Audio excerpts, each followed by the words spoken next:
I want to talk a lot about intention setting for readings looking at uncertain events in the future in general. In terms of being a tarot card reader, that's one that comes up a lot. That's a question that you'll encounter a lot yourself asking, or other people coming to you for readings. It's kind of alongside the what's going to happen kind of question. And it's, I've talked earlier on the shuffle that it's a tricky kind of question, and it's not exactly the most effective one to ask in trying to develop, the insight, perspective you want to get out of a tarot card reading, the direction, the guidance that you want to get out of a reading. So a lot of the work that you do as a reader for yourself and for other people is reframing questions, clarifying questions, and distilling their intention to really fuel your readings and start them in the correct direction. So I've talked about intention setting on the shuffle before. Now I want to talk about it with a really special focus and slant toward this type of question. What will happen about this certain event? In this case, we're all wondering the election. Before I dive all the way into that, I want to remind you that you can ask questions at any point. I'm looking at the chat. And the intention of this stream for me is to create sort of a space where we have a class for tarot. So, it's a small group class here. Go ahead, fire off those questions. I'm here to answer them. That's the intention of my time here. Also, of course, you can call in and get a reading. And I'm welcome to invite that at any time. It's a really, really cool way to add a lot to the lesson that we can offer, and watching readings is the best way to learn them, for sure. So if you're willing to dive in on stream, let's do it. Let's create that. What's going to happen with this election? Wouldn't we like to know? Whenever I get to a question like that, it's a lot of questions you can just kind of ask, why do you want to know? And that'll point you towards some of the more important aspects that will kind of give us direction in the reading, like what are you trying to achieve, what's important to you, what are you attached to, what are you hoping for or fearing in the outcome. There's this kind of question helps clarify more where our current thoughts and feelings are kind of centered, so that we can reach out with an intention or a reading to have it bring back a message that's focused on that. So, at the beginning of a reading, these handful of questions to get it set are really important to give us direction and get set before we start really flipping cards and interpreting them. So I'm worried about the results of the election. I'm asking what will happen. As tarot reader, I am responding right away. What are you hoping to happen, and why is it important to you? And in the case of the election, the answers to these questions may be obvious with whoever you're speaking with, and in certain instances like that, maybe we can just move past it, and I can skip ahead to a later question. It's all depending on the context of the situation is going to change the flow and rhythm and the exact procedure that you carry out and offer a tarot card reading. So to remember that this is all guidelines, but not the rote, method, flowchart way to do a reading. I don't necessarily like to think that it, I want to lock into a rigid structure like that, but there are some larger guiding principles that I suppose I could illustrate in a sort of gentle flowchart. And I guess that's what I'm trying to share here then. In any case, why is it important? And of course, in the case of the election, because there's a lot at stake here, and it's pretty huge. There's a lot of answers to that question, and for the purposes of this stream, I don't know that I'm going to dive so deep into all of them right now. I'd rather turn my focus on, you're hoping for a certain outcome, and this is an interesting case with the election, and it really highlights a challenging place to dive into a tarot reading with, and that is when we're facing an event with uncertain results that we have little control over. Thank you, Christathis, for providing the best reason to why do you care? Your answer, because I want there to be another election someday. Perfect summary. Wow, thanks for that. Oh, where was I? Right. when you're trying to no, I really lost it. That was so funny. It really threw me all the way over here. I'm just still stuck on that joke. Always witty, Christophus, always witty. In any case, why does it matter is obvious in this case, and the interesting thing about the election is that it's an example of a case where we don't have a lot of control over the results. We all, of course, had our vote. We cast that. Thank you, Chris, for being here for me. I needed it. I need it. And so we cast our ballot, and that's about the extent of control that we have, most of us, unless you want to devote a lot of your time and energy towards, volunteering, campaigning, and donating, and all of this. There are, of course, more ways that you could add power and influence, in certain directions that you wanted. But for many of us, the largest part of the influence that we exerted was our vote. And at this point, watching the results stream in, there is nothing left to do but just find out what happens. And that is a place, number one reason people and we ever want tarot card readings, is because there's something uncertain, something that we don't know what's going to happen and we're worried about it, right? So this is just the paramount example. And when you're in that state, I'm not sure what's going to happen, and there's little or nothing to do about it, can be challenging. And this is why a lot of times I ask the question, what do you want out of a reading? Or, what are you, sometimes the question, what are you trying to achieve, might highlight in the response an indication that, oh, you're really looking for action to take, to do something about this. Or, oh, maybe you're just looking for a different mindset to employ to help you, just be okay with this. And, oh, maybe you're just really uncertain of how to explain the situation you're in, and you just need it clarified and organized for you. Like this, indication of what the person is needing will become clear to you as you go through the reading. But these questions, you really have to be listening to these answers. There's a lot of deep listening as a part of practicing tarot, and any conversation in any interpersonal practice. A lot of listening is very important, and of course here I am on stream and I'm doing just like all of the speaking and just a little bit of listening in the chat, and then a little more if I get someone to call in. But in the more common context that you're doing a reading, if you're speaking with someone else, it's important that you really ask these pointed and really intentional questions that are guiding us to the questions that are really going to bring what we want forth from the reading. And if you're doing that process for yourself, it's kind of another ball game. Now you've got to really be checking, am I giving myself time to ask myself these questions and really listen to what the answer is that emerges from me, and be open enough to see that that's what I'm feeling. Sometimes could be a challenge or a roadblock that you'd hit, and coming to clarifying and really grabbing that greatest question and intention that you're trying to craft here as you set yourself up to draw some cards. Let's say we're further along there and I'm in a place where I am itching to act. I'm itching to just be able to do something.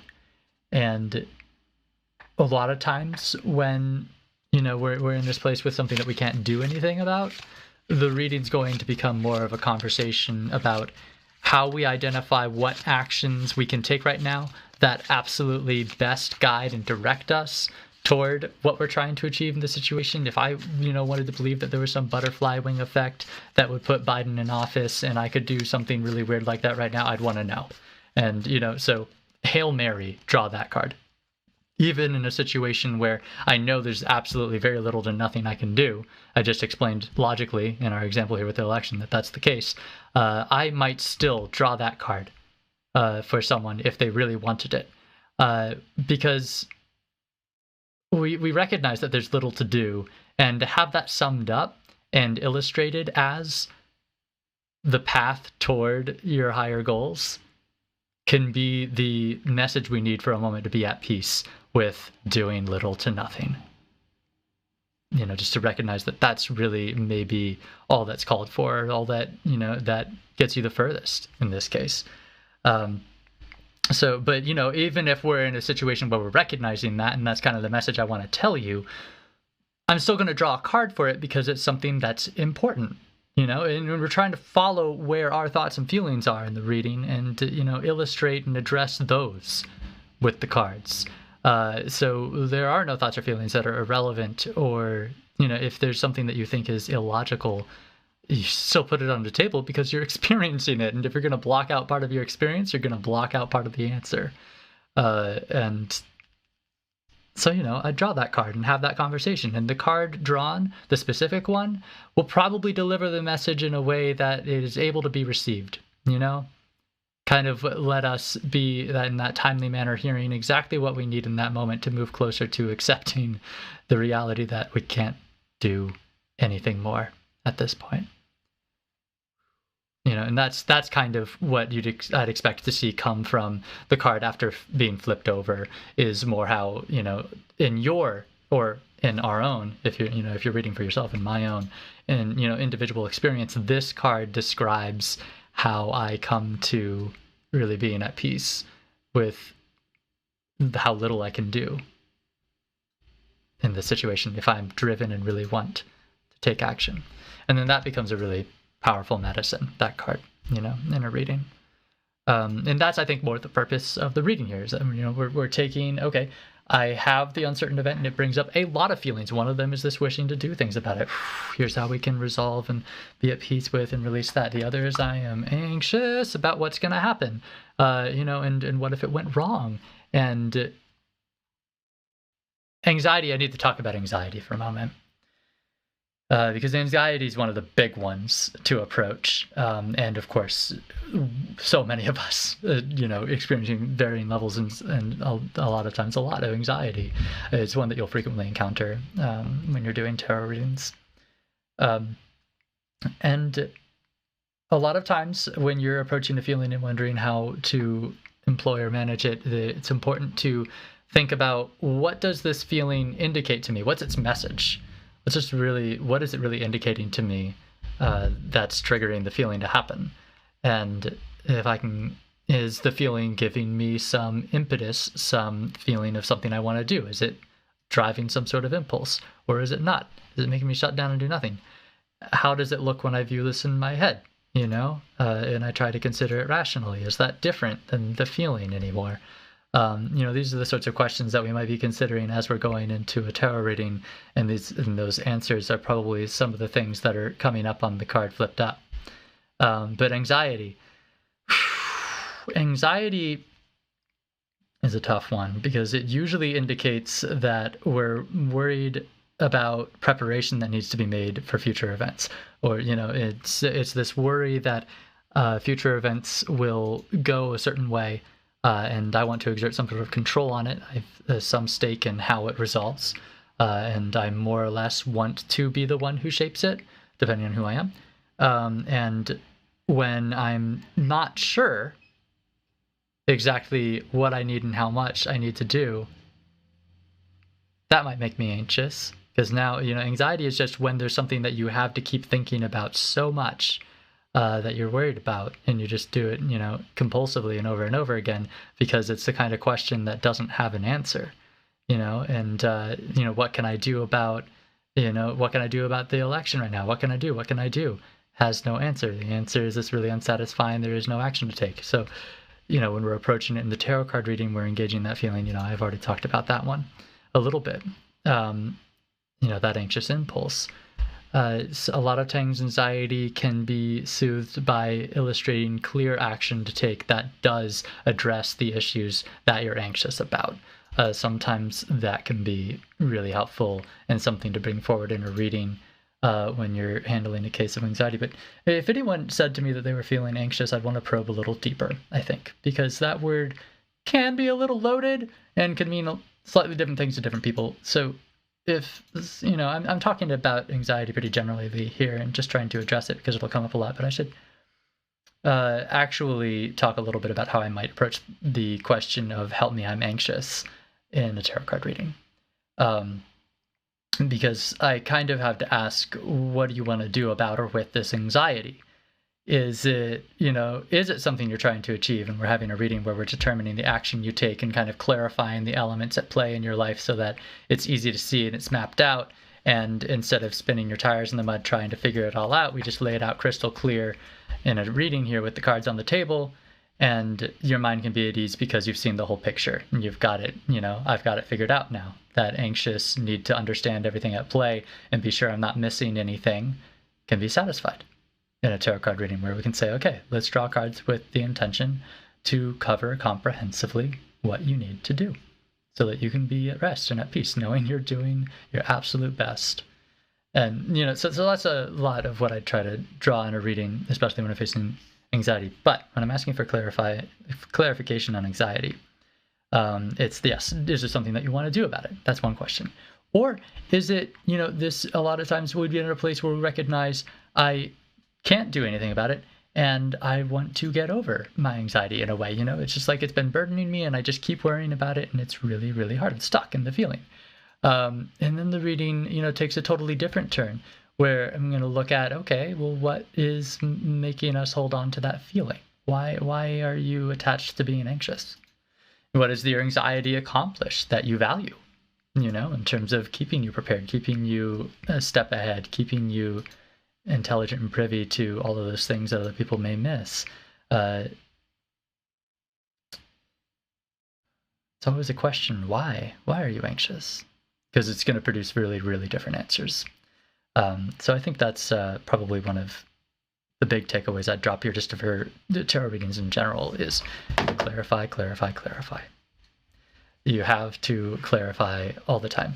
You start always from a kind of amorphous, what do you want this reading to be about? And, it's this, well, I'm wondering what's happening in, my relationship or whatever.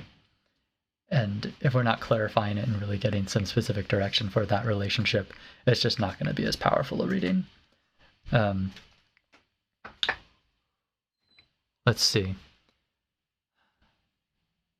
Yeah, I'm going to now go ahead and I want to address the issue of anxiety, but I want to do it with all of us here, this particular group, because I haven't done our card pull today. Those of you that have been watching the shuffle probably know my rhythm here, that I like to draw a card for all of us, a reading for all of us that are here. This is kind of our special sacred moment. And while we're here considering anxiety and how to cope with it, especially in the context of this election, I want these cards drawn to be very clearly where our focus goes, to make sure that, we are easing ourselves of our anxiety as much as we can. Just a place for us to hold our minds that is calming, so that we know if I'm spinning out, I can kind of put my mind in this gear, and that'll help me get out of the mud a little bit, right? I'm going to answer the what do I do about it question, because we just talked about how great it is to answer that in any case, regardless of the situation. So we're going to grab that. And then I'm going to grab one more, because this one's going to kind of illustrate the elements at play, kind of just where we are now. Kind of want one to just describe the setting of what's present in our lives that's really relevant to this election and our relationship with this election, and kind of processing our feelings and reactions to it. What in our lives are relevant to that part of the story. Bring that forward. Know that that's highlighted, and that's important, and probably what I'll be addressing and interacting with my mindset and the action I take. You might notice that this is essentially a ready, set, go. My get ready, mindset, action. And which is 3 points I think that are always good to cover when you're considering one thing. I'm going to pull out a tarot card deck, because I want the cards that we draw for ourselves to be drawn with this playing card deck, but with a little more ceremony, I'm going to find them in this tarot card deck so that we can see it in its full glory as we consider it in the reading together. The playing card deck that I'm drawing from is one that my mom got me as a gift a very long time ago. Thank you, Mom. They are JFK cards, and I couldn't think of a more appropriate deck from my collection to pull out today than this one. Just dreaming. Got my JFK cards, and I'm just dreaming over here. Let's see. Let's bring us back to the moment then. because we're all joined together in this moment. And this moment's the special one that receives this message, what we need to be ready for, managing our feelings for the election. And I'm just taking that deep breath and kind of setting myself and meditating for a moment to clear my mind so that I make space for whatever feelings or thoughts that will come, and to not be blocked, clouded by anything else. That's a headspace to interpret a card from. Love me a 5 of diamonds. This is a pretty card to plainly illustrate the case of doing nothing. 5 of diamonds is all about this case where all the action is happening in a place that you can't access, that's outside of you. You are excluded from the action, and it's a time where you have nothing left to do but wait because there's nothing else being offered you. Did I really just go through the whole deck and not find the 5 of Pentacles? That's funny. In any case, that's something to be ready for, obviously. We all knew that. There it is. It's right at the bottom. 5 of Pentacles in this deck. This deck has these little forest creatures. And the 5 of Pentacles usually depicts, and I'll go into the card for a moment. We have a moment to do a flash definition. The 5 of Pentacles shows these 2 people outside the church. You know, the church is supposed to be the only, like, full, warm, and welcoming parish that you can always come to, right? These people are the lepers that aren't even allowed in there. And, you know, it's trying kind of to illustrate this situation where you're stuck on the outside.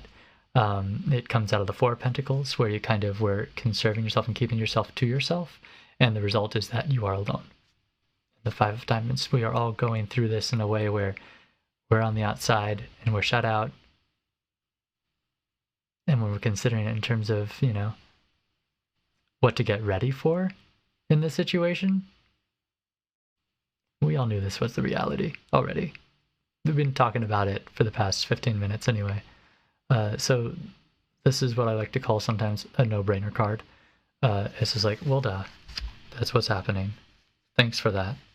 But I asked a very simple question, so I got a very simple answer. And that's always something to consider. If you're asking simple questions, don't be upset when you get a very simple, straightforward, blunt answer that's like, it's not more complicated than that. There's not some secret twist that makes it easier, makes it different than how it is if you don't like it. This is how it is. You know, sometimes that's the message you take away from a tarot card reading when you get pulls like this. I think that we were ready to accept that. We spent some time really stewing there and being like, okay, that's what we're embracing and dealing with. That's what we're embracing and dealing with in this reading. Okay. In previous weeks, I have, you know, held on to cards to draw at the end of the stream to finish and complete this reading. And I'm contemplating whether I should interpret these right now or if I should save them for a little later. If you have any opinion on the matter, drop it in the chat. I'll probably just go with that. I want to talk a little bit about when you encounter the challenging case where you're asked a question like, what will happen with something? Or something like, what should I do? And, you know, they're not going to be satisfied if they're not given an answer that tells them what they should do. My focus in a tarot card reading all the time is to collaborate in, you know, creating a roadmap for what you can do to achieve your ends.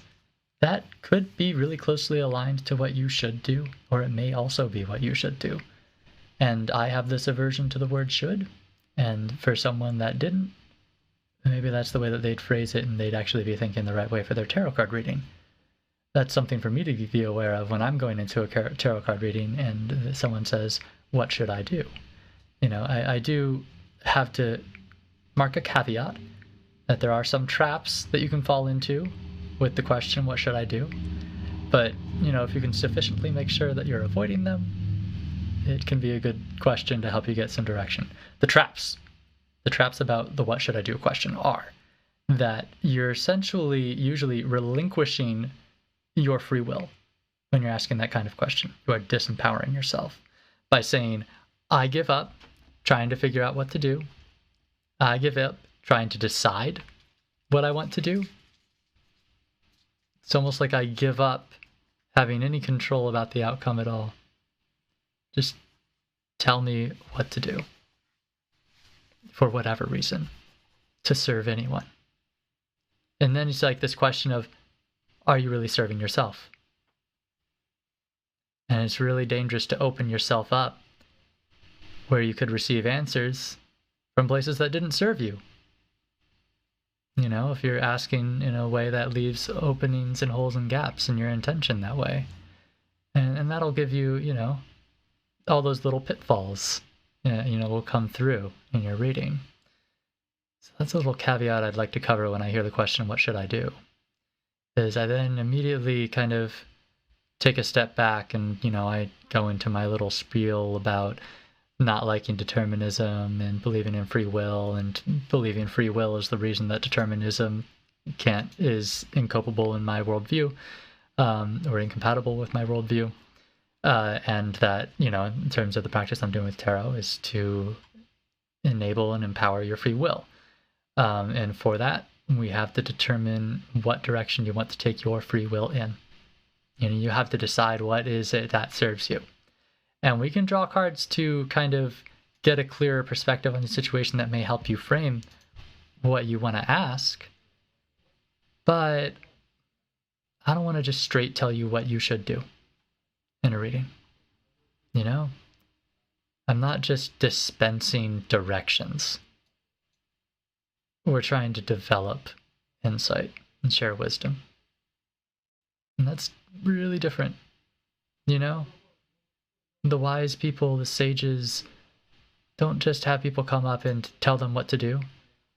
They usually drop some really poignant question that leaves them wondering and suddenly gets them thinking in a different way that gets them where they needed to go.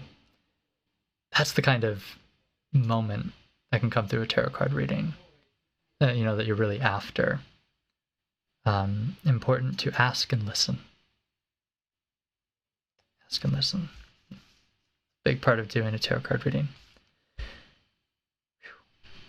I was talking a little bit earlier about how listening to ourselves is a bit of a different process. So, you know. But if I was sitting there with someone in a reading and they were insistent on me having me tell them what they should do, I would phrase my answer as a very direct, this is what you should do if this is what you want to happen. And, you know, because if they're not going to choose a direction for the reading, I'm not going to give aimless advice because I don't think it's helpful or safe. I'm going to, you know, kind of clarify some directions and just attack it from a number of angles that I can deduce may be helpful in broadening perspective and offering clarity to the situation as best I can, or hope that some of the questions and the directions I take it help provoke deeper and more clarified directions and get closer to discovering our intention and our will and what we want to achieve, what we want to do. Sometimes it's hard to discover that. Sometimes it's not clear. And sometimes it is. Those readings are, to me, fun and easy. You can dive right in, get to work right away. Just, you know, skip ahead. I love doing readings with my fiance because we've done them so much now, and, you know, she listens to me talk about this every week, so she asks very good questions. Every time it's just like, that is a perfect question, and we can dive right into interpretation because you know how to do this. And that, I think, is a really important part of the practice. You know, that's my big message today, is getting the right question is how you get the good reading. And it's really important to know what you're looking for. All right, so those are the pitfalls to should, right? Now let's talk about the what will happen question that you can encounter in reading. And I want to address it because there are many times that I have met people in a reading that have this question, what should I do or what will happen? And they're very insistent that I give them a direct answer to it. regardless of how many times I try to circumvent it and redirect and, just offer my perspective and my reasoning. There are many times that there would just be insistence. And, so and then it's a tricky position for me to decide what it is I want to offer that person in that moment. And sometimes I'll just, say, put up front right away that, well, if I had to guess, I would guess blank. A, B, whichever.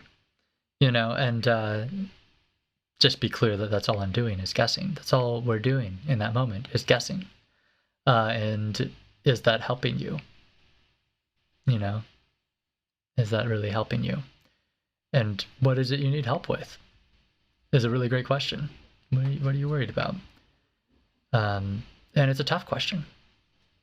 It's a pretty ambiguous question. What do you need? What do you want from a tarot card reading? So it's one that you usually need to help people with. And I think that, there's different angles you could come at it that might make it easier for people to get into it. If it's just a, hey, how are you? What's going on? What areas of life did you want to try and discuss today? What are some of your life goals right now? Let's, take a life coaching perspective.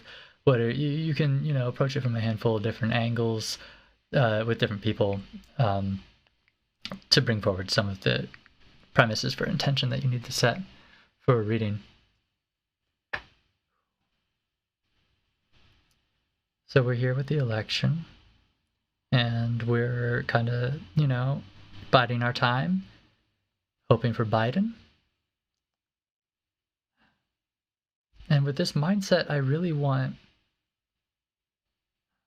to soothe anxiety, to find calm and peace, to find strength and courage, to be ready for whatever happens with this election. I want us to be strong and peaceful and confident in the time leading up to knowing and after. I want us to, be ready and poised to take whatever action we can or that we need when the opportunity does present itself. That's some of the intention that I have for us, for this card, for our mindset.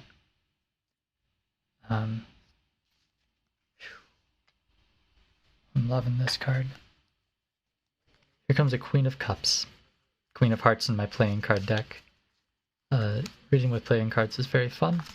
It's called Cartomancy, which I think sounds very cool. The playing card deck was derived from the tarot deck, so it works just fine. It's you lose some cards though. Playing card deck has just the Joker instead of the entire trump suit, the Major Arcana. Where are you, my Queen of Cups? You also lose a court card. The tarot deck has pages and knights. The playing card deck just has those jacks. That's it. But it more or less works out. In any case, the Queen of Cups here for our mindset. Wow, it was really the last card. I went through the entire deck. Great. That's okay. I'm gonna wholeheartedly believe that it just made the timing of this message a little better that we took some time to wait for this card. The Queen of Cups is definitely she's a character that knows how to love herself, which is, I think, an important feature aspect of it right here. And also to be loving to other people and to be able to react compassionately to whatever they're presented with from other people. The Queen of Cups is going to be, not trampled. She's not going to, give up space for her own feelings, but she's also going to be looking out for others. And really that, looking out for others, actively listening, our Queen of Cups. Definitely actively tuned in empathically to how people are feeling and trying to address that. And that's a mindset. A mindset for peace of mind. Because honestly, if I see now with the Queen of Cups, if you do love yourself, you wouldn't want to do unto yourself all of this undue and unnecessary worry. You wouldn't. Be kinder to yourself than that, and be the voice that says, it's going to be okay. We're going to do what we can. There's nothing to do now, and we're going to keep going on one way or another. It's going to be okay. We'll make it. And that just offering yourself that kind of comfort is what I see in the Queen of Cups. I'd also say this is the mindset of finding those people that introduce that energy and that character into your life, should you be lucky enough to have a Queen of Cups close to you. Might be a very nice one to invite into your space a little bit. Get some time with them to help soothe anxiety and move you into a more peaceful state. Thank you to all the Queens of Cups out there. All of you that are making yourself available to listen, be compassionate, be empathic, and hold each other up through this anxious time.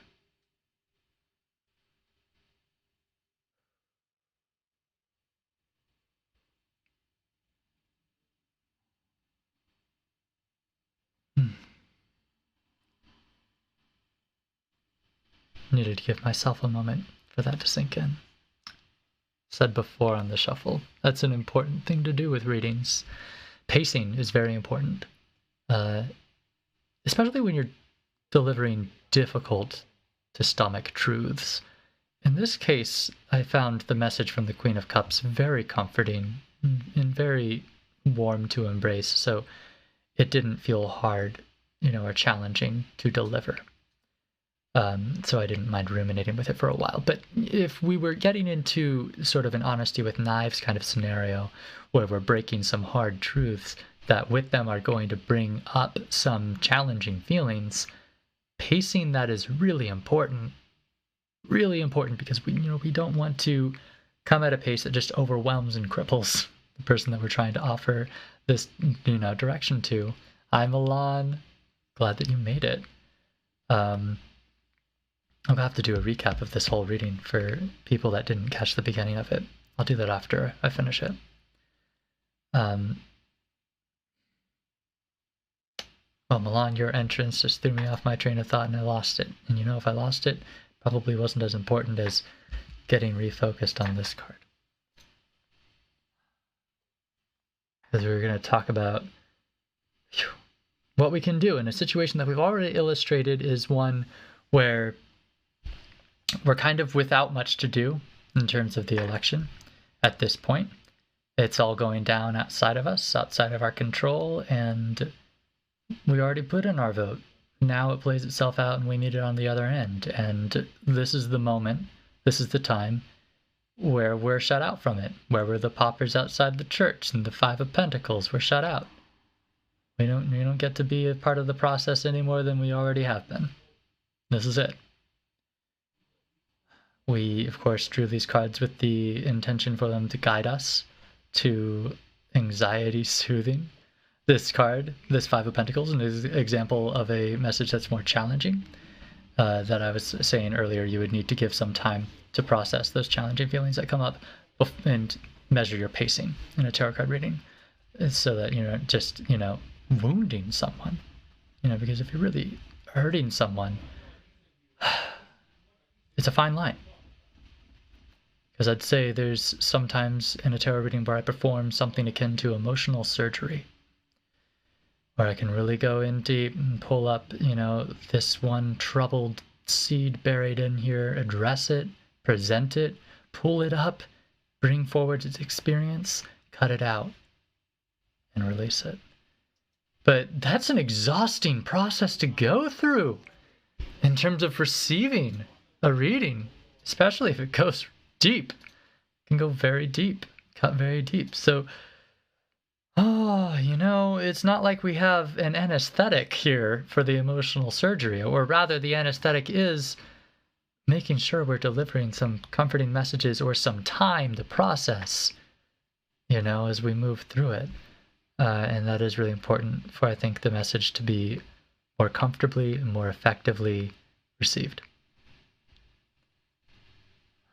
So here we are, worrying about the election. Not much to do about it.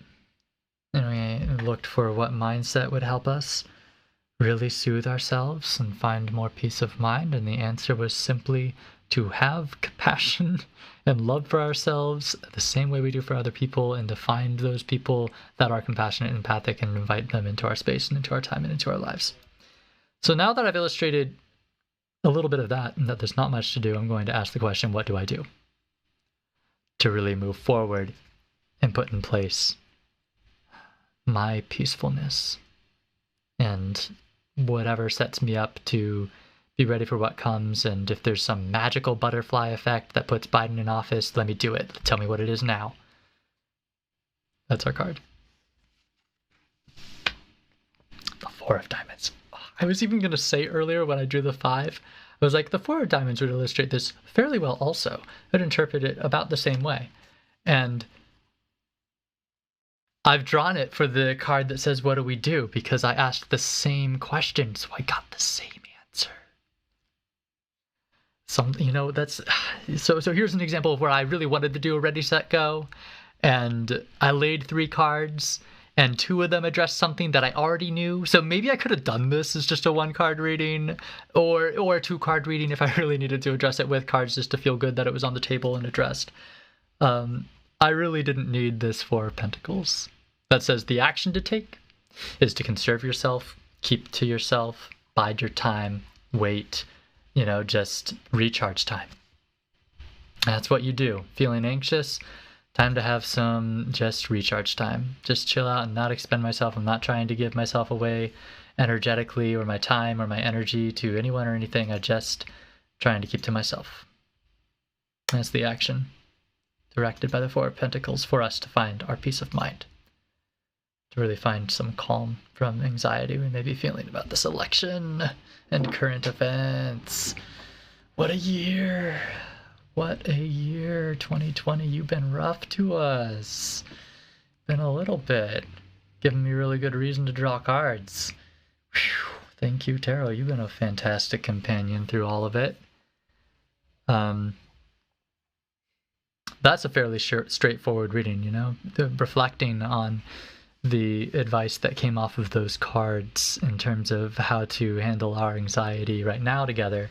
I'd feel would apply pretty well just in general to kind of handle anxiety. So maybe it might be a useful message to any of us that more chronically experience anxiety, or whenever we do end up experiencing anxiety in our lives, because let's face it, we're going to at some point. Our way to approach it sometimes when it's a situation that has elements we can't control is to accept that, not exert ourselves in any way to try and change it, and be loving to ourselves and forgiving to ourselves, compassionate for ourselves, and, not torture ourselves with the thoughts that we're having. Know that it's okay to be worried about these things, and you're not, making a blunder, you're not doing something wrong. You're really doing all you can by doing nothing. That's sometimes a heavy truth. Some of us are wired to want to be so active, be so airy, so swordsy about things, to just, be doing something.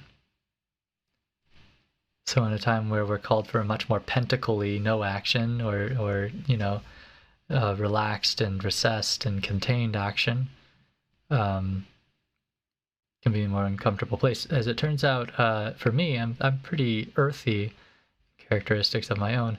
I love being patient. I love problems that I can fix by just waiting and doing nothing. It's my favorite way to solve problems. So for me, this kind of a reading is, all right, sure, I'm down. Maybe I'll have some hiccups on the Queen of Cups because, you're asking me to love myself, and we all have self-esteem issues, so I don't know about that, man. But this looks pretty good to me, I can handle that. Just taking it easy. We're doing the shuffle. Thanks for being here. I see in the chat a little bit ago, Stathis, you suggested one of the things we can do to relieve anxiety is bubble bath. Solid answer. Solid answer. Didn't need cards, mysticism, or any of that for that answer. Just straight up think about it. Bubble bath. Like, who's kidding? That's gonna be it. There's probably a bunch of these listicles of ways to relieve anxiety, and I'm sure that's on it. Thanks everyone for joining me and considering this reading, because I know this was something that I wanted to address for myself too, which is why I presented it for the stream today. But I really hope that it was helpful for some of you to join in this conversation about it. So we take that away. Clean up those cards. And a lot of times there are subtleties and nuances and unique characteristics to the ways that we process and navigate our own experience of a shared circumstance, So even after that reading, I would sit with any one of you in this group and do an individual reading for, your own approach to handling the circumstance of the election or whatever else is alongside it in your life. And I think that a tarot reading can bring out really interesting personalized messages and really interesting personalized ways to hear and understand the message that really make it digestible and comprehensible. Is one of the stronger features I see coming from a tarot reading. So I really think, doing these group format readings is fun, but it meant that it directed our reading to something that spoke more generally about how anxiety just works in general, because that was the common link that we could meet on, When we get into a narrower scope, in terms of how many people we're addressing, it's just you, or it's just a reading about you and one other person, where the scope is narrowed, the message is more individualized. And I think when more individualized, it's much more potent. I've talked a lot about scope, and that's one of the important things to consider in framing a question for tarot, and I'm surprised I got this far without mentioning it, focused on other things so much. Having a really wide scope in terms of like looking at, what should I be doing with my life, or what's, the challenges that I face in the next year, what's, when we get to these really wide lengths of time, or these large several areas of our life considered at once, when we're considering that much, I need a reading that has more cards because I've got a lot to cover. B, probably a spread layout that I've concocted, or I'm using like a Celtic cross or something.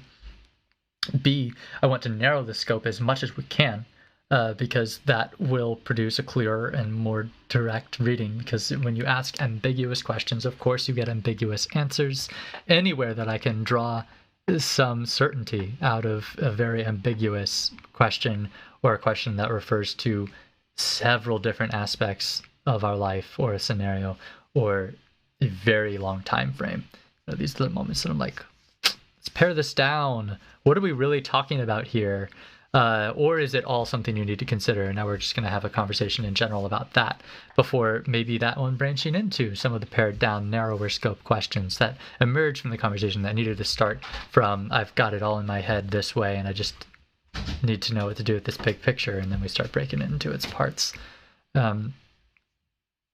That's how I might approach a reading with someone that presented me a question with too large a scope. In terms of how wide or narrow to make a scope for a tarot reading, I think it's important to consider that against what your intention is about what you're trying to achieve. What sort of time frame do you expect or want this to happen in? If I'm doing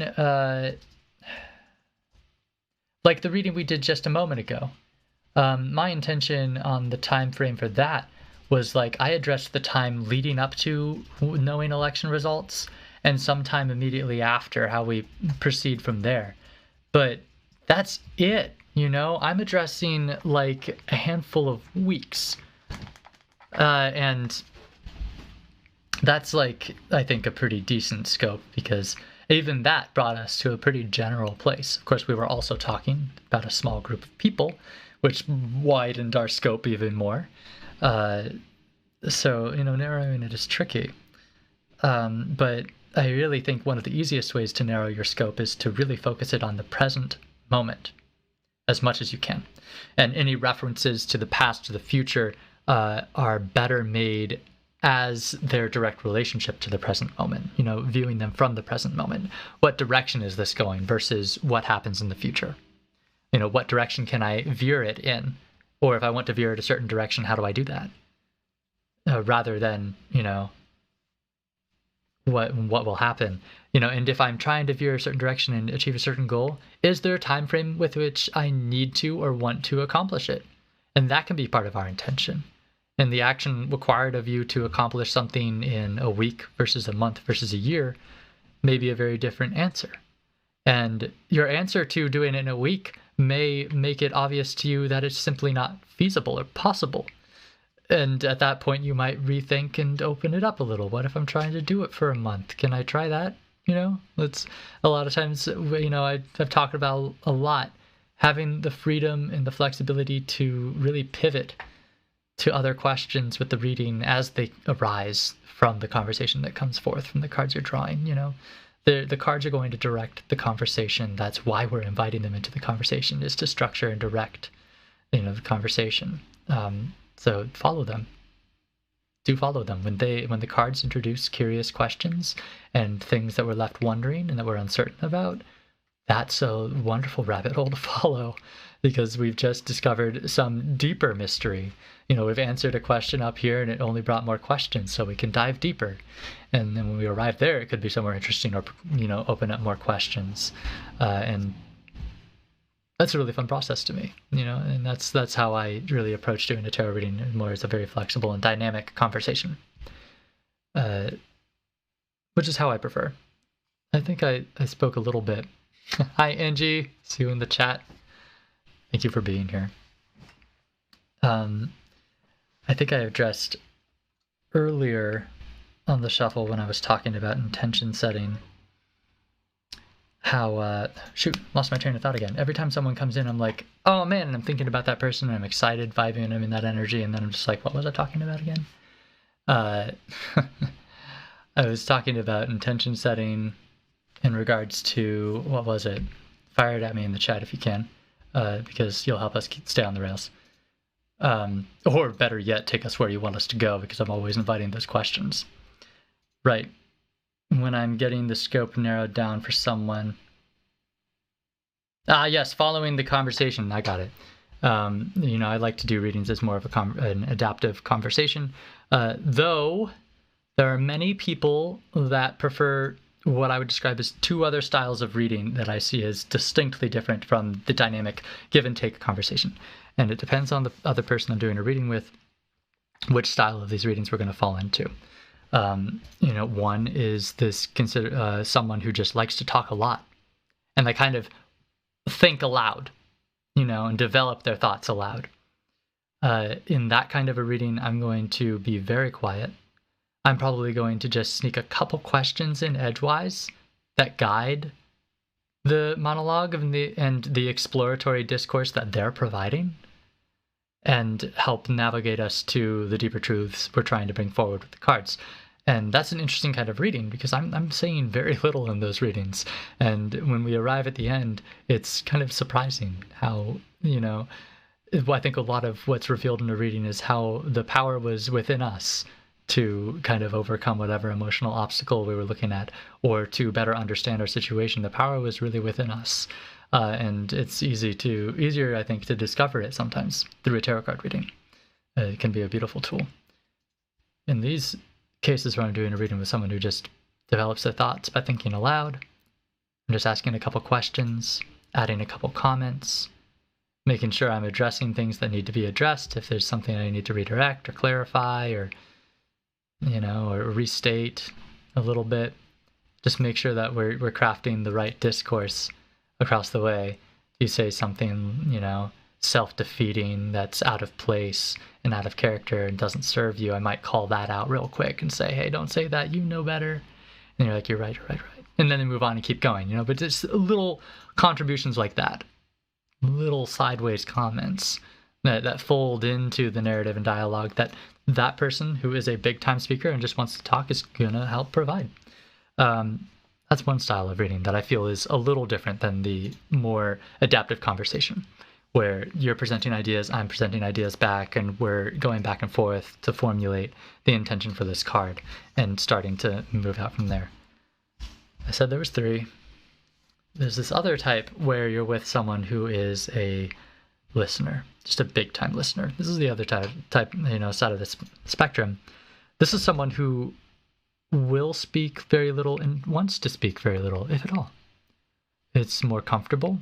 There are a lot of people who are wired just to be patient observers, and they're very good at it. Very good at being quiet and listening, receiving, and taking it in. I really enjoy doing readings with these people, well, in part because I consider myself sometimes a quiet person and I admire quiet people. That's me. But I like these kinds of readings because those people are usually ready to sit down and hear what the reading has to tell them. And in this reading, I do a lot of the talking. And I'll guide the reading and make sure that it's following a direction that they want by really closely listening to them. We're going to need to understand a lot from the subtle cues of their body language and, prompt questions that offer simple answers to help direct us on our way to formulating a good question. But I'm going to provide a lot of the discourse. I'm going to explain, how I'm going to use tarot and how I think it would be effective to use it for the situation that you've brought forward. And even if it's something that you were just didn't want to talk about, explicitly, we've done this before in readings like we did with Tim earlier in the shuffle. You don't want to state it aloud. As you say, it's about career. I have in mind a certain thing I want it to be about. And I know what I want to do, and I'm like, do you know what you want to do with it? And as long as they can say yes, then I'm like, that's our intention and we can go forward, and they just want to listen to the message that comes off the cards. They don't need to say anything to me. That's part of the process in crafting or receiving that message. So those readings are very fun to me. You definitely have to do a lot more work in that kind of reading to make sure you're listening and that you're inviting space for a listener to contribute their thoughts when you need them to really, choose the direction and course for the reading, or to make sure that you're, following their emotional experience as we, traverse the subjects that are coming up in the reading. Readings with listeners take a lot more listening. You got to push and make yourself listen more. Readings with people that talk, you got to push and make sure that you're still getting some things in edgewise. But again, make space for them to talk. And the listening one, make space for them to listen. Provide space for them to just listen.